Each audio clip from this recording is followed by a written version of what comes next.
పార్వతీపురం మన్యం జిల్లా గుమ్మలక్ష్మీపురంలో సిఐటి ఆధ్వర్యంలో ఆంధ్రప్రదేశ్ అంగన్వాడీ వర్కర్స్ మరియు హెల్పర్స్ యూనియన్ ఆధ్వర్యంలో ఎల్విన్పేట జంక్షన్లో ధర్నా నిర్వహించారు.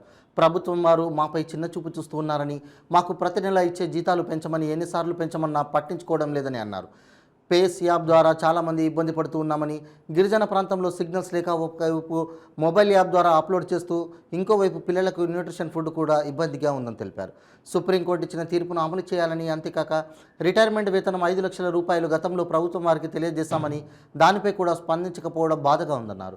కనీస వేతనం 26,000 రూపాయలు చేయమని ఎన్నిసార్లు డిమాండ్ చేసి ధర్నాలు చేసినా ప్రభుత్వం వారు అర్థం చేసుకోవడం లేదని, అందువల్ల ఈ డిమాండ్లు నెరవేర్చకపోతే పెద్ద ఎత్తున ధర్నాలు చేస్తామని అంగన్వాడీ సిబ్బంది తెలియజేస్తున్నారు.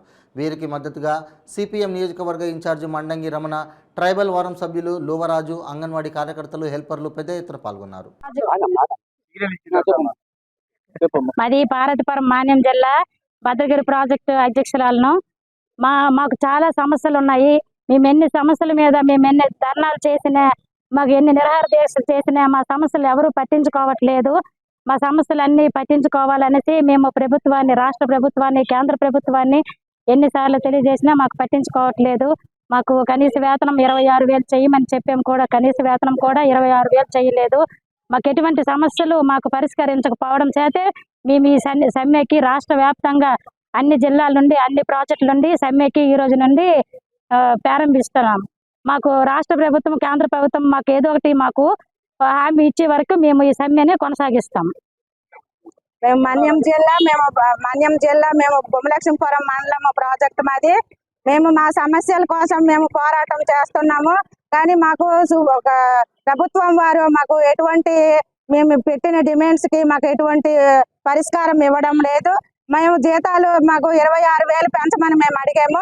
కనీసం ప్రభుత్వం వారు కూడా దానికి కూడా స్పందన లేదు. ఎఫ్ఆర్ఎస్ యాప్ కూడా మేము రద్దు చేయమని అడుగుతున్నాము. కనీసం ఎఫ్ఆర్ఎస్ యాప్ వల్ల మేము ఎంత ఇబ్బందులు పాలవుతున్నామో అనేది కూడా ప్రభుత్వం వారు గుర్తించడం లేదు. దాని వల్ల కూడా మేము చాలా అడుగుతున్నాం, కానీ మాకు ఇవ్వడం లేదు. సుప్రీంకోర్టు మాకు అమలు చేసిన, సుప్రీంకోర్టు ఇచ్చిన తీర్పు ప్రకారం కూడా మాకు ప్రభుత్వం వారు మాకు గుర్తించడం లేదు. అలాగే రిటైర్మెంట్ బెనిఫిట్స్ 5 లక్షలు అడిగాం మేము, అది కూడా మాకు ప్రభుత్వం వారు స్పందించడం లేదు. అలాగే మేము హెల్పర్లకి మెయిన్ సెంటర్లుగా, మినీ వాళ్ళకి మెయిన్ సెంటర్లకు ఇవ్వని అడుగుతున్నాము, అది కూడా మాకు ఇవ్వడం లేదు. అలాగే మేము మన ప్రాజెక్టు నుంచి కూడా మెయిన్ సెంటర్లకి, మినీ సెంటర్లు, మెయిన్ వాళ్ళకి కూడా సూపర్వైజర్ ప్రమోషన్లు కూడా మేము అడుగుతున్నాము. అలాగే ఇంకా